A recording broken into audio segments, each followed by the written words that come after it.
Cuba se hunde en una crisis que siempre ha sido un mal crónico. ¿Cómo están, amigos? Bienvenidos a Noticias Importantes. Comenzamos.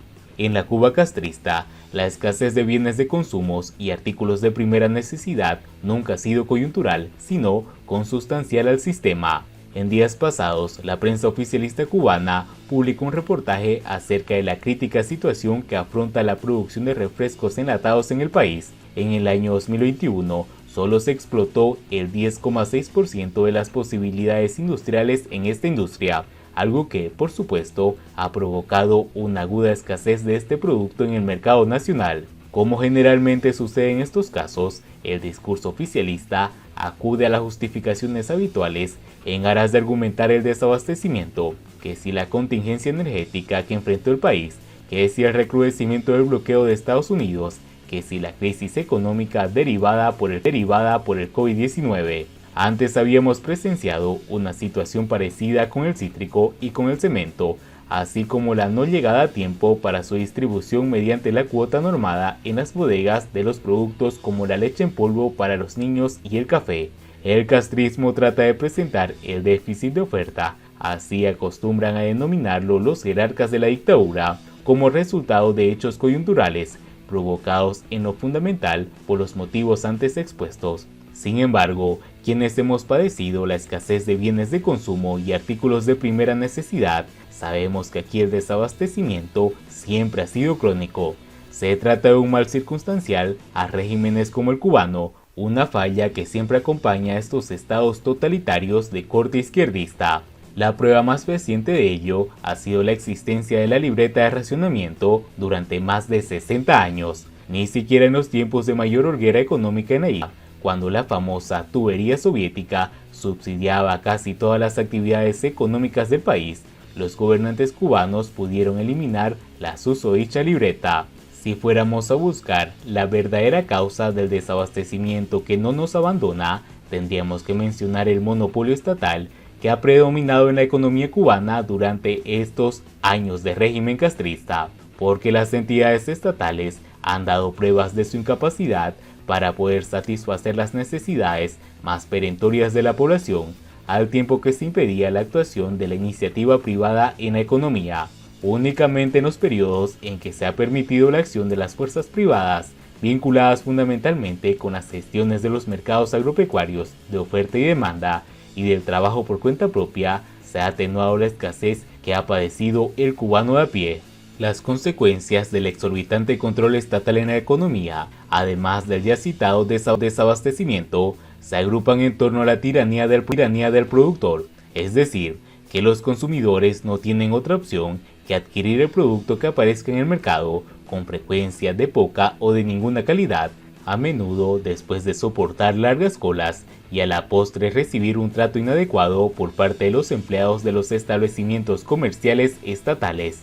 Mientras tanto, el gobierno cubano culpa a los medios independientes por la caída libre del peso frente al dólar. Un artículo publicado por el Grama hace un llamado a los lectores a no creer en esos medios que afirman saber cómo está la tasa del cambio del dólar, el euro o el MLC en las calles. El gobierno cubano le echa la culpa a los medios de prensa independiente por la caída libre del peso frente al dólar, en un momento en que la moneda nacional se ha depreciado mientras que el euro y el dólar suben en el mercado informal.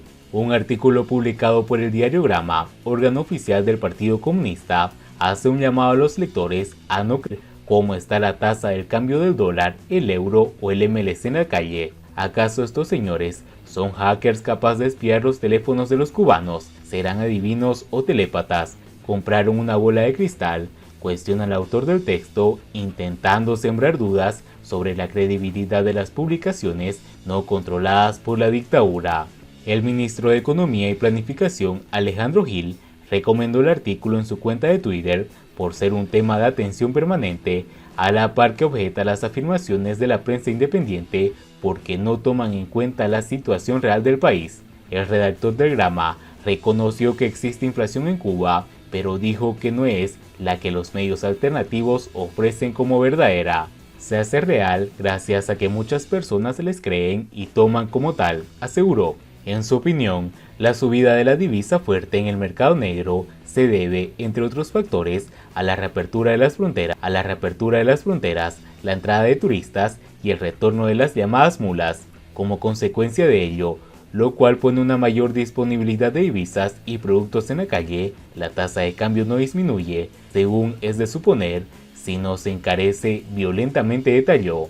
El autor obvia que cada vez más personas necesitan divisas extranjeras para poder viajar, ya sea para emigrar o hacer compras, y que la dictadura no las vende, por lo que deben acudir a particulares. De igual modo, la población necesita comprar MLC para poder tener acceso a las tiendas impuestas por la dictadura, donde únicos se ofertan muchos productos de primera necesidad, pero el periodista no se refiere a nada de esto y se limita a acusar, como ya es costumbre en los medios de comunicación y dirigentes de la dictadura, a acusar a la prensa independiente de estar pagada como siempre por el gobierno de los Estados Unidos.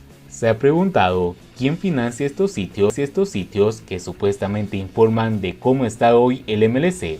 ¿Acaso creen en la bondad de los mismos que nos bloquean e impiden que, desde su territorio, un padre mande remesas a sus hijos o un hijo a su madre?, alegó. También acusó a los periodistas no oficiales de manipular los datos y de participar en supuestas estafas, a propósito de una reciente noticia falsa que circuló en internet que anunciaba que el Banco Central de Cuba comenzaría a vender a la población dólares estadounidenses y otras divisas en efectivo, algo que la propia institución desmintió. Durante una semana fueron manipuladas las supuestas tasas de cambio hasta llegar a números espectaculares y entonces, de repente, por otras vías se hace circular la mentira, falsificación de la Gaceta Oficial, mediante de la que en breve nuestros bancos empezarían a vender un limitado monto de divisas al pueblo cubano. Todavía alguno no ve la estafa, comentó. Las daron hace días los 100 pesos en el mercado informal. Siguiendo con las noticias, ni dimisión ni diálogo, el éxodo y la represión son el pan de cada día en Cuba.